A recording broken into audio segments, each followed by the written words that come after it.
আপনি মনে রাখেন, এই ওয়াকার সাহেব অথবা আর্মি যদি কোনো কু করার চেষ্টা করে, জনগণ গিয়ে ক্যান্টনমেন্টের ইট খুঁজে নিয়ে আসবে। ইট, একটা ইট ক্যান্টনমেন্টে আস্থা থাকবে না, আপনি লাইকে রাখেন। আপনি কারে ডরান?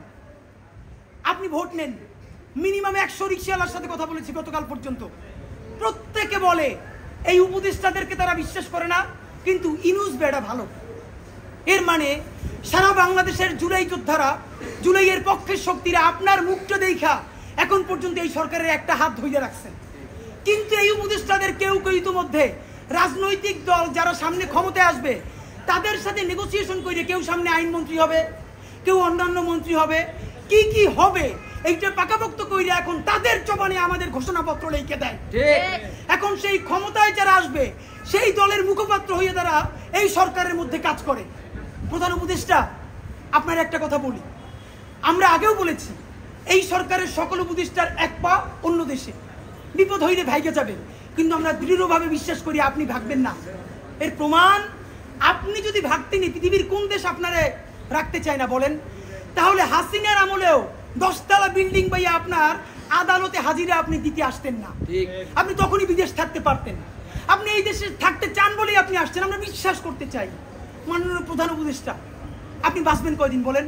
আপনার এত বয়স হয়েছে, বাংলাদেশের গড়ায় উঠছে প্রায় 20 বছর বেশি পাচ্ছেন। আমার বাপের 63 বছর পাচ্ছে, তার চেয়ে আপনি প্রায় 20 বছর বেশি পাচ্ছেন।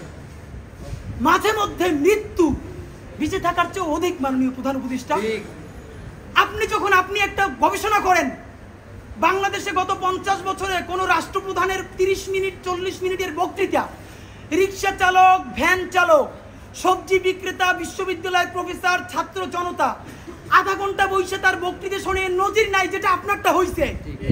এটা কিন্তু আপনার চেহারা দেখে না, আপনি রাজনৈতিক দল করছিলেন, ফেরও করছেন, কিন্তু এইবার যে আপনার এই বাংলাদেশের পক্ষে হৃদয় নিংড়ে ভালোবাসা, আপনি যখন বক্তৃতা করেন আপনি আর্টিফিশিয়াল কিছু বলেন না, কিন্তু আপনি যখন ঘোষণাপত্র বললেন আপনার চেহারায় আর্টিফিশিয়াল ছাপ। ইদানিং আপনি স্ক্রিপ্ট দেখে দেখে বক্তৃতা করেন, এগুলো আমরা চাই না। মাননীয় প্রধান উপদেষ্টা, আপনার অন্তরে যা আছে, আপনারা যে বাধ্য করে তার কথা বলে দেন না। আপনারা কি করবে বলেন? আপনারা খুন করবে? আপনি প্রায় 80 বছর বাঁচছেন, আর কয় বছরই বা বাঁচবেন? আপনি কি খাবেন, কি বাঁচবেন? আপনি বরং যদি আপনার আর্মি মেরে ফেলে, আপনারা যদি ভারতীয় আধিপত্যবাদ গুলি করে, আপনাকে যদি হত্যা করা হয়, কিন্তু সেই রক্তের বিনিময়ে যদি আপনি শহীদদের রক্তের বিনিময়ে নতুন বাংলাদেশ গড়ে যেতে পারেন, আগামী 1000 বছর বাংলাদেশের মানুষ নামাজে প্রার্থনায় আপনার জন্য শুধু দোয়া করবে।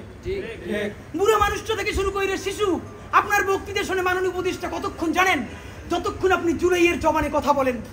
কিন্তু যেই রাজনৈতিক দলের কাছে